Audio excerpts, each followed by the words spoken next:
오늘도 말씀과 기도로 이 자리에 오신 여러분들을 환영하고 축복합니다. 오늘 말씀은 로마서 15장 22절로 33절 말씀. 선교도 섬김도 기도도 하나님의 뜻을 따라서. 로마서 15장 22절로 33절. 그러므로 또한 내가 너희에게 가려 하던 것이 여러 번 막혔더니 이제는 이 지방에 일할 곳이 없고 또 여러 해 전부터 언제든지 서바나로 갈 때에 너희에게 가기를 바라고 있었으니 이는 지나가는 길에 너희를 보고 먼저 너희와 사귐으로 얼마간 기쁨을 가진 후에 너희가 그리로 보내주기를 바람이라. 그러나 이제는 내가 성도를 섬기는 일로 예루살렘에 가노니 이는 마게도냐와 아가야 사람들이 예루살렘 성도 중 가난한 자들을 위하여 기쁘게 얼마를 연보하였습니다. 저희가 기뻐서 하였거니와 또한 저희는 그들에게 빚진 자니 만일 이방인들이 그들의 영적인 것을 나눠 가졌으면 육적인 것으로 그들을 섬기는 것이 마땅하니라. 그러므로 내가 이 일을 마치고 이 열매를 그들에게 확정한 후에 너희에게 들렀다가 서바나로 가리라. 내가 너희에게 나아갈 때에 그리스도의 충만한 복을 가지고 갈 줄을 아노라.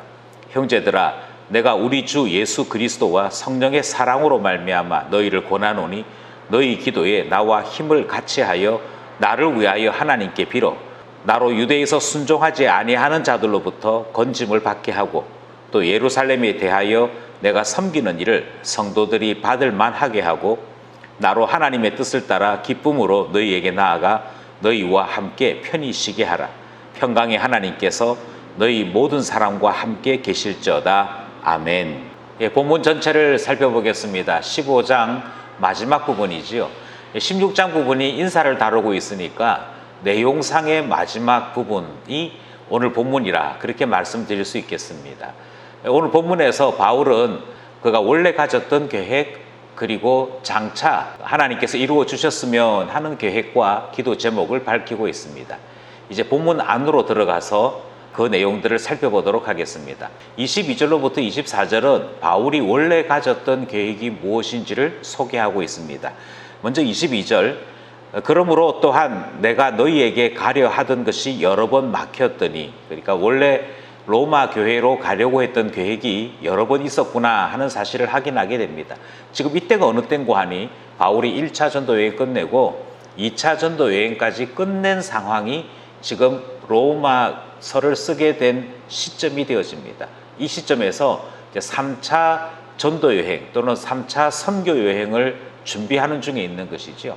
이제 그 과정 속에서 여러 번 시도했던 것이 어떻게 하든지 로마 교회를 한번 방문해 보겠다라고 생각했다는 것입니다. 이것은 아마 고린도 사역 이후로 계속 가졌던 계획이었던 것 같습니다. 그런데 본문에서 말하는 것처럼 계획을 여러 번 세웠지만 시도를 여러 번 했지만 성공한 적은 없습니다. 그래서 로마 교회와 바울은 일면식이 없는 상태인 것이죠.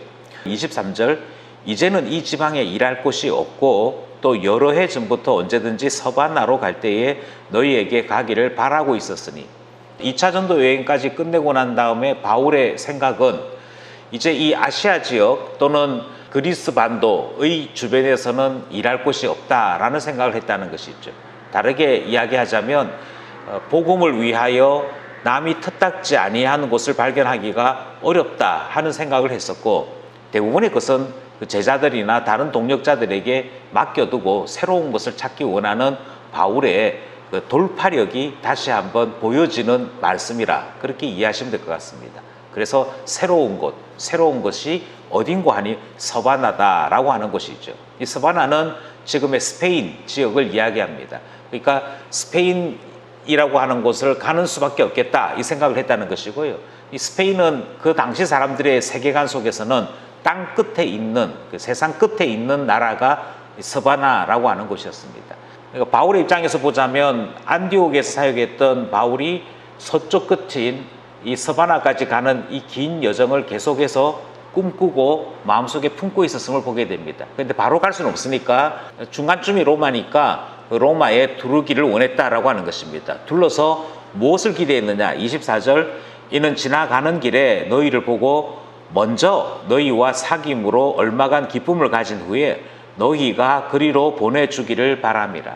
먼저는 로마 교회를 깊이 사귀는 것, 그래서 좋은 친구들을 얻는 것이 첫 번째 목표였습니다. 두 번째 목표는 그와 같은 긴밀한 교제 가운데 당신을 서바나로 보내주겠습니다 라고 하는 후원, 이 문제를 생각했다는 것이죠. 제가 선교사로서 서바나에 가서 사역하게 될 때 저는 이런 복음을 전하는 선교사입니다.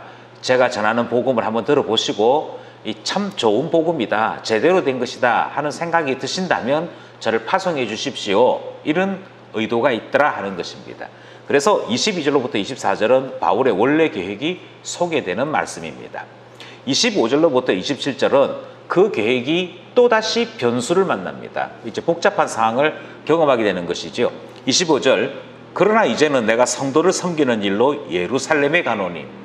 여기 예루살렘에 가는 일은 뒤에도 다시 설명이 됩니다만 예루살렘 교회에 대한 연보를 가지고 가는 일이었고, 이것이 아가야 지방, 그러니까 그리스 반도에 있는 교회들이 헌금을 모아서 전달하는 일 때문에 시작된 사역이었습니다. 그런데 이것이 헌금만 전달하고 오는 문제가 아니라 그곳에서 바울이 죽을 수도 있다 하는 위험한 사역의 결정이었다는 것이죠. 26절, 이는 마게도냐와 아가야 사람들이 예루살렘 성도 중 가난한 자들을 위하여 기쁘게 얼마를 연보하였습니다. 예루살렘 교회에 기근이 왔고 또 예루살렘 지역에 커다란 문제가 발생을 했기 때문에 거기에 있는 교회를 위하여 형제 교회들이 연보를 해서 도와주기로 했던 것입니다. 그리고 당연히 이 헌금을 전달할 수 있는 사람은 이쪽 교회와 저쪽 교회를 연결할 수 있고 또 사정을 잘 알고 있는 바울 외에는 없다고 생각을 해서 바울 편으로 부탁을 한 것입니다. 하지만 이 일은 바울에게 입장에서는 서바나로 가려고 하는 계획이 중단되는 문제가 있었고 또 예루살렘에 간다라고 하는 문제는 여전히 위험스러운 숙제를 안고 있는 사역이었습니다. 27절, 저희가 기뻐서 하였거니와 또한 저희는 그들에게 빚진 자니 만일 이방인들이 그들의 영적인 것을 나눠 가졌으면 육적인 것으로 그들을 섬기는 것이 마땅하니라. 예루살렘 교회가 가지고 있는 영적인 선함을 다시 한번 복귀시키는 것이죠. 예루살렘 교회가 처음 교회로서 복음에 대한 것을 가르쳐 주었고 사도들을 파송해 줬고, 그래서 모든 교회는 사도와 선지자들의 터 위에 세워지는 좋은 출발을 가질 수 있게 되었습니다. 바울은 그것을 영적인 은혜, 영적인 선물이었다 이야기합니다. 그래서 모든 교회들은 예루살렘 교회로부터 이런 영적인 것들을 나누어 가지는 그런 혜택을 누린 것이죠. 따라서 예루살렘 교회가 지금 가난하게 되고 어렵게 된 이 상황에서 많은 사람들이 영적인 것에 감사함으로 물질적인 것을 공유하는 것은 마땅한 것이다. 그래서 교회와, 그러니까 예루살렘에 있는 유대교회와 이방인 교회 사이에 이와 같은 영적인 교제들이 당연히 일어나야 할 것을 말하고 있는 것입니다. 문제는 당연히 일어나는 것 맞는데 이 일을 바울이 맡았기에 고민하는 문제들이 생겼던 것이지요. 이제 28절, 29절 말씀으로 넘어가겠습니다. 28절, 29절 말씀에서는 이와 같은 변수를 만났음에도 결코 바울의 마음속에서는 서바나를 향한 계획이 포기되지 않았다 하는 사실을 우리에게 알려주고 있습니다. 28절, 그러므로 내가 이 일을 마치고 이 열매를 그들에게 확정한 후에 너희에게 들렀다가 서바나로 가리라. 이 계획은 바뀌지 않았습니다. 바뀐 게 딱 두 가지 있습니다. 예루살렘 갔다가 그곳에서 사역을 하고 그 결과를 아가야 지방에 있는 사람들, 그 사람들에게 가르쳐주고 마게도냐 있는 지역에 있는 사람들에게 전달을 하고 그리고 난 다음에 로마 교회로 가고 로마 교회에서 서바나 가겠다. 이렇게 계획을 수정했던 것, 두 개가 들어왔던 것 빼고는 원계획 그대로 여전히 가지고 있다 하는 사실을 소개하는 것이죠. 그래서 28절은 바뀌지 않은 여전히 품고 있는 나의 계획은 이렇습니다 하는 것을 소개하고 있습니다. 29절, 내가 너희에게 나아갈 때에 그리스도의 충만한 복을 가지고 갈 줄을 아노라. 이제 만약 로마 교회로 가게 된다면 사도로서 가지고 있는 복음의 풍성함을 직접 전하게 되는 그 영적인 복이 있다는 것이고요. 또 동시에 로마 교회가 보편적 교회로서 공교회로서 함께 누리는 은혜의 복이 있을 것임을 분명히 밝히고 있습니다. 또 사역이 그만큼 깊어졌기 때문에 바울의 간증을 통해서 하나님이 어떻게 역사하셨는지를 듣게 되는 소식도 더 풍성해지지 않겠습니까? 그런 점에서 이 일은 로마 교회에게도 좋은 유익이 될 것이라 그렇게 소개하는 말씀을 듣게 되는 것입니다. 30절로부터 33절이 이제 마지막 문단이지요. 바울의 마음속에 있는 여러 불안들, 여러 문제들을 두고서 기도로 동력해 줄 것을 바라는 내용이 담겨져 있습니다. 먼저 30절, 형제들아 내가 우리 주 예수 그리스도와 성령의 사랑으로 말미암아 너희를 권하노니 너희 기도에 나와 힘을 같이 하여 나를 위하여 함께 빌어. 이 내용을 간단하게 줄이면 여러분 기도할 때 저를 위해 기도해 주십시오. 그 내용이지요. 그런데 그냥 기도해 달라는 정도가 아니고 여러분의 기도 시간에 힘을 다해서 마음을 다해서 하나님께 간절히 기도하기를, 이런 뜻을 다 포함하고 있습니다. 그러니까 정말 마음 다해서 깊이 있게 기도해 달라, 그 요청을 하는 것이죠. 왜 그런 거 아니? 31절, 나로 유대에서 순종하지 아니하는 자들로부터 건짐을 받게 하고. 그러니까 유대에 순종하지 아니하는 자들은 골수 유대인들을 이야기하는 것이고, 이 사람들은 바울을 만나면 죽이려고 결심했던 사람인 것을 알 수 있습니다. 그러니까 안전이 전혀 보장되어 있지 않는 것입니다. 특별히 예루살렘은 대단히 소문이 빠른 도시였기 때문에 그곳에서 바울이 위험에 노출되는 것은 불 보듯이 뻔한 상황이었습니다. 그러니까 너무도 분명한 이 상황 속에 빠질 것이 분명하므로 바울은 로마 교회에 기도를 부탁하는 것입니다. 힘을 다해서 기도해달라. 두 번째 이유가 있습니다. 또 예루살렘에 대하여 내가 섬기는 일을 성도들이 받을 만하게 하고. 이것이 두 번째 고민이었습니다. 연보를 가지고 가는데요, 이 아가야 지방이라고 하는 이곳은 철저한 이방인 지역이거든요. 그 이방인 지역에 있는 이방인 교인들이 헌금을 모아서 전달한다 할 때 유대인들이 이 헌금을 받을 것이냐, 그 성도들임에도 불구하고 여전히 유대인임을 자랑하는 예루살렘 교회의 특성상 과연 이 헌금을 받을 것인가 하는 고민이 남아있던 것입니다.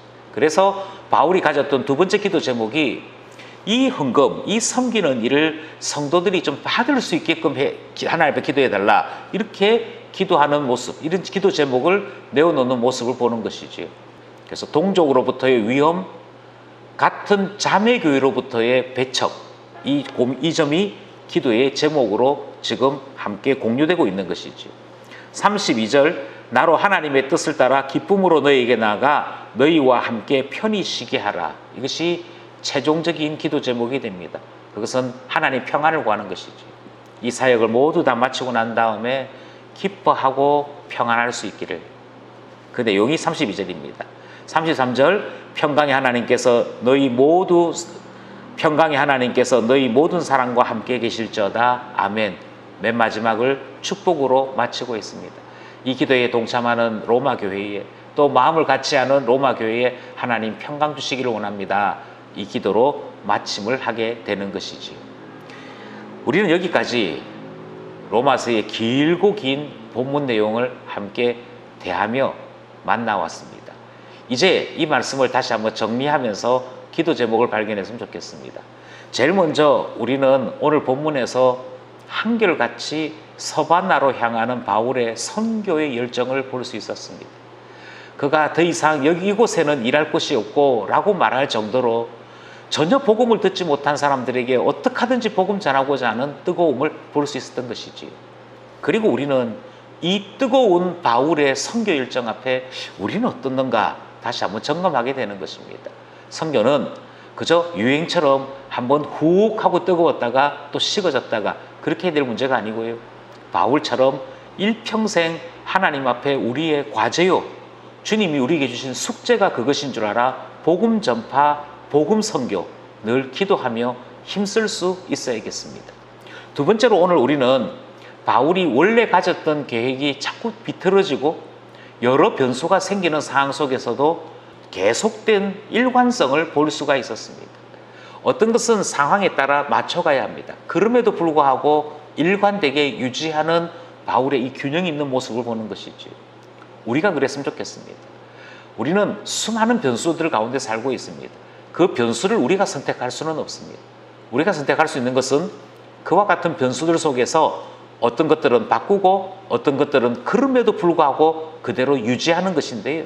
하나님께서 우리에게 지혜를 주셔서 이 두 개의 일 사이에 균형을 가질 수 있도록, 그래서 사명과 우리에게 주신 귀한 사역을 지장 없이 원래 가졌던 그 목표대로 달성할 수 있는 우리의 삶이 되도록 기도해야 할 것입니다. 마지막으로 우리는 오늘 본문 말씀을 통해서 로마서 전체의 내용을 전달하는 바울의 최종적인 마음을 볼 수가 있었습니다. 서바나로 가는데 로마 교회가 필요합니다. 동력해 주십시오. 제가 예루살렘으로 가는데 로마 교회 도움이 필요합니다. 기도가 필요합니다. 동력해 주십시오. 예, 그 누구도 동력 없이는 사역할 수 없습니다. 동력을 바라면서 기도 제목을 내어놓는 바울의 모습을 보면서 바울도 동력의 힘이 필요한 것을 이야기했거니와 우리도 당연히 동력하는 자가 되어야 되지 않겠습니까? 묵상은 골방에서 끝나서는 결코 묵상일 수 없습니다. 반드시 나눠야 됩니다. 나누면서 서로의 기도 제목이 공유되고 기도 제목만 공유될 뿐 아니라 서로의 비전이 공유되어질 때 제대로 된 묵상이요, 제대로 된 동력의 힘이 나타나게 되는 것이지요. 동력, 이것은 마음을 낮추어서 마음을 열어서 함께 할 때만 가능한 사역입니다. 우리가 한 공동체로서 서로 동력할 뿐 아니라 교회와 교회 간에도 동력하여서 하나님이 주인 되시는 교회의 모습을 이어져 나가는 것, 그것이 얼마나 귀한 일이고 아름다운 일인지 로마서의 마지막 본문 내용을 통해 듣게 되었던 것입니다. 동력할 수 있는 우리 되게 해주십시오. 기도하여서 주의 일을 함께 이루어 나가는 우리 모두 되기를 원하는 것입니다. 이제 이 말씀과 함께 기도할 때 하나님께서 큰 은혜 주시기를 간절히 소원합니다.